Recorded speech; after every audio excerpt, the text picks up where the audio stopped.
The second last participant, third last one participant didn't give his expectations. Maybe he didn't have expectation or maybe the list was too long. The second last is Muhammad Imran Fazil. The longer it is, that it came down lower in the list.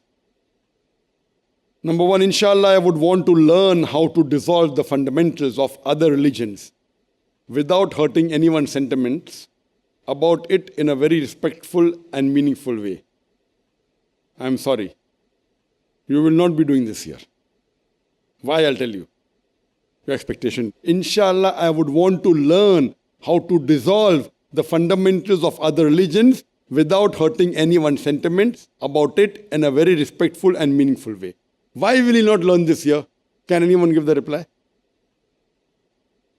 I repeat it twice. Why will he not be able to learn here how to dissolve the fundamentals of other religions? Yes, brother. Can you pass on the microphone? What you mean, I know. What your intentions, I know. But the words are. Yes, Alhamdulillah, what I've learned, the fundamentals of different religions is Tawheed, what I've learned from your lectures. So if you dissolve Tawheed, how can you be a Dai? You should tell, I will learn here how to convince them that the fundamentals are Tawheed. You understand? I know what your intention is. You wanted to tell that I want to dissolve the wrong thinking, but the words say, dissolve the fundamentals of other religions without hurting them. With hurting them also you should not. Correct? I know your intention. I want to correct it. Because the fundamental of every religion is Tawheed. To remind them of the fundamentals of other religions, which is Tawheed. Correct? Yes, Brother Imran. Are you convinced? We'll deal with that, inshallah. We'll be dealing with the fundamentals of other religions. And you'll come to know, I will teach you how to convince them to go back to the fundamentals rather than dissolve it. Inshallah. Point number 2, looking for opportunities to practice our learnings through internal and periodic debates, exposure to public speech in front of crowd. Inshallah. Once, I remember that last training program I conducted more than 16 years back in 1999. Amongst one of the participants was a Malaysian, also a Christian revert, like how some are here. Brother Muhammad Ayub, do you know him? He was a Christian missionary and he had the title IFS, International Forgiver of Sins. In Christianity, you have authority, you can forgive sins in this locality, you can forgive sin in this city, you can forgive sin in this country. He was International Forgiver of Sin. International means he was based in Germany, he was a Malaysian, he was a Christian, he had the post of International Forgiver of Sin. And these people are trained. They are trained thoroughly in how to speak. But when he came and spoke on the stage of IRF, that time the stage was small. Very small stage. The size of the auditorium was 350 square feet, 35 square meter. This is 10,000 square feet, 1,000 square meter. You multiply, 30 times bigger. The whole of this auditorium we had was small part of the stage. The stage is covering actually more than half of the floor.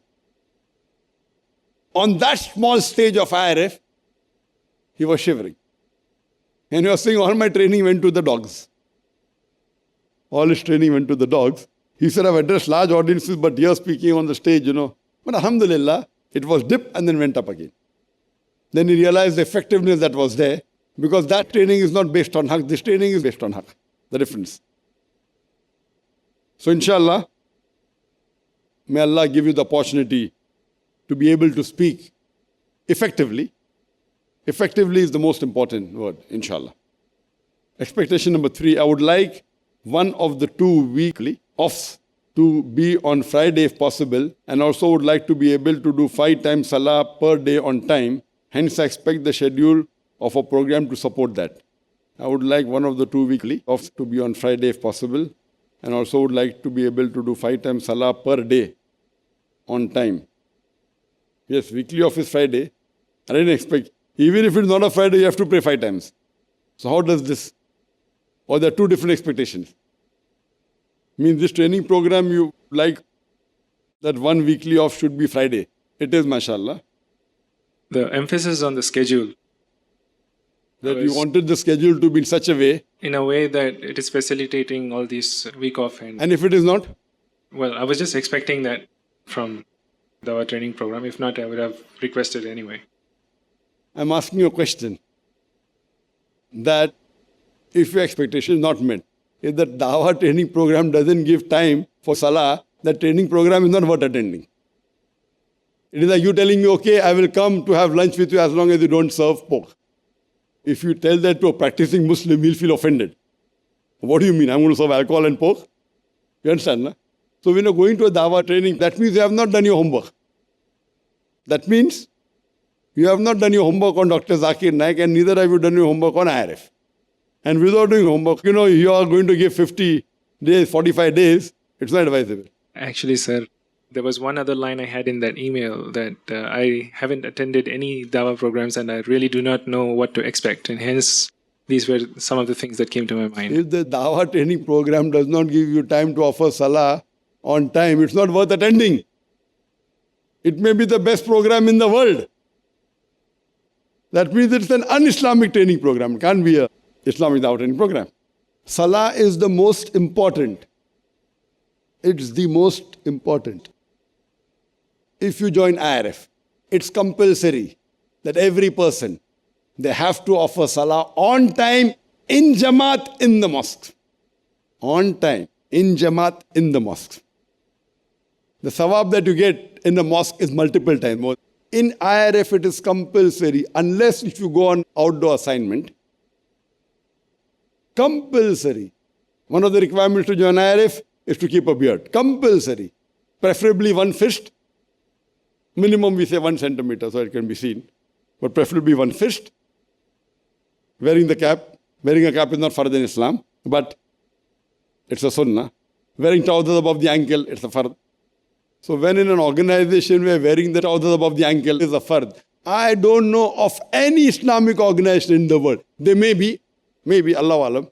I have traveled to different parts of the world. I don't know a single Dawah organization in the world which makes it compulsory for its employees to keep a beard and wear trousers above the ankle. I don't know of any. Not even in Saudi Arabia. Even in our school, we have, mashallah, more than 450 employees in Bombay alone. It is, alhamdulillah, one of the largest Islamic Dawah organizations in the world, alhamdulillah, in terms of number of people working. So you cannot expect, you have to inquire.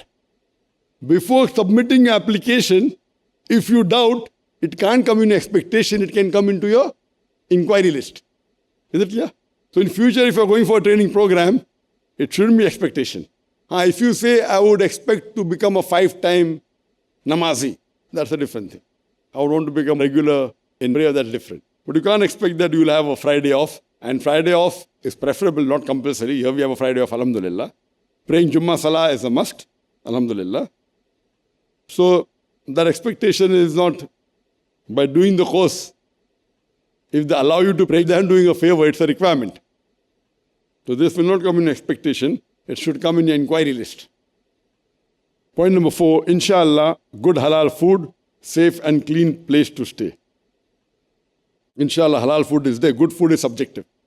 I was telling yesterday to the foreigners, what's good for me may not be good for you. To the foreign participants, and 10 of them are from the Oriental line. 6 are from Malaysia, 2 from Singapore, 1 from Indonesia, 1 from Japan. So 10 people of the participants are from Oriental. So I asked Asif Naik, who's my nephew, that try and get some Oriental food. He said, taste it. I said, what will I do tasting it? Most probably I won't like it. You're asking the wrong person. You can ask Oriental person, ask a Malaysian or Indonesian to taste it. Even if I say, yes, it has no value, even if I say, no, it's no value, most probably I'll say no. So he said that, will I send a sample to your home? I said, what is the use? Correct? Because I'm not expert in that field. And personally, I don't like, I've had Oriental food. So good is subjective. Halal, yes, it has to be. Again, you inquiring whether you'll get halal food is an inquiry. It cannot be an expectation. If you come to know that there is a course where halal food is not served, you have to make arrangement for your own halal food. But Islamic organization giving haram food, that means you haven't done your inquiry on that organization. Safe and clean place to stay. This is a question which I have to, though I didn't want to tell in detail. Point number 4, good halal food, safe and clean place to stay. Good food is subjective, halal inshallah is there. Good, safe and clean, safe place. Some people don't like staying in buildings. It's very safe. We're talking about Mumbai, right? What is Mumbai? I've heard a lot of things about Mumbai that it's not really safe. You know, Mumbai, in the cities of India, it doesn't come as, Delhi if you say yes. In the most dangerous cities, Bombay is considered one of the safest cities. And there was a survey done in Bombay, which is the safest locality. It is Dongri, where organization IRF is. For the women, there is a survey, which is the safest locality for women, because we are in the hub of the Muslims in Bombay. So safe, good halal food, clean place to stay. I didn't want to comment on this question, but I'm commenting because it's an expectation. So it's very important that if you want to do something for Islam, and if you can check, as I told you something in interview, sometimes you don't. And it was told very clearly that there were certain criteria we had kept for selection of the participants. And based on that criteria, when Brother Kaleem took the interview, fortunately or unfortunately, amongst the pure Indian means Indian resident, none was selected. There are two types of Indians, Indian resident and non-resident Indian, means Indian staying abroad. So amongst the Indian non-residents, only 2 qualified. One was my son. He stays in Saudi Arabia, so he's an NRI. And one more person who was from Holland. He's not here.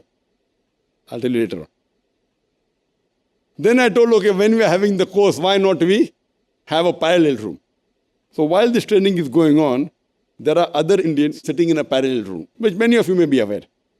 Now these people, by default, did not qualify in the normal criteria for being selected as a participant for the IDTP. As a general policy, we asked to all the people who applied, you want to be a full-time Dai? And almost all said yes. Then we also asked the question that would you like to work in IRF as a full-time employee? And alhamdulillah, more than 80% of the foreigners and more than 80% of the Indians said yes. Not that we wanted to employ them. But as a question, why? If you want to be a full-time Dai, are you willing to work in the organization? La ilaha illallah, la ilaha illallah, Muhammadun Rasulullah, Muhammadun Rasulullah. أرجو رضاك يا الله أنت الرحيم يا الله هبني عطاك يا الله أنت الكريم منك العطاء يا الله أنت العظيم يا الله فيك الرجاء يا الله أنت الحليم الرحمن الستار ملك الملك الغفار الوهاب المنان المتعال الرحمن الستار ملك الملك الغفار الوهاب المنان المتعال الرحمن الستار ملك الملك الغفار الوهاب المنان